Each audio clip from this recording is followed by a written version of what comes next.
And that breaking news, it's been a very tense afternoon for hundreds of people in the Palm Bay area after police warned of a potentially hazardous situation unfolding there. It forced everyone within a half a mile of the Far Chemical Company to stay inside. West 2's Haley Crumblehome joins us live. Haley, that shelter in place was lifted just within the last 30 minutes.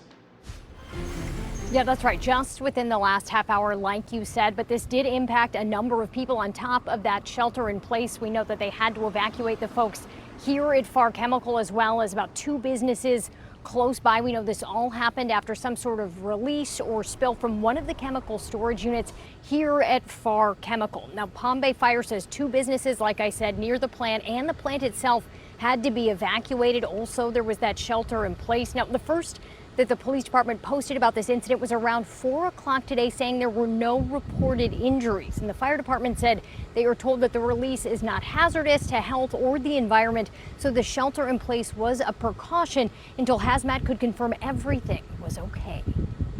We have hazmat crews on scene right now, and they're doing their due diligence to make sure that the scene remains safe. There is not an elaborate cleanup going on right now. We're just testing the air.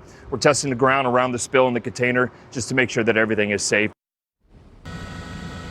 Now, when Chopper 2 flew overhead, you could see a fire truck and ambulances outside of the building. And we also saw a firefighter that seemed to be getting hosed down in their gear. Now, again, no injuries have been reported. And at this point, the fire department has not said what the chemical was that has been released. We have reached out to Far Chemical as well. As soon as we get an update, we're going to bring that to you on air and online at WESH.com. For now, live in Brevard County, Haley Crumblehome, WESH 2 News.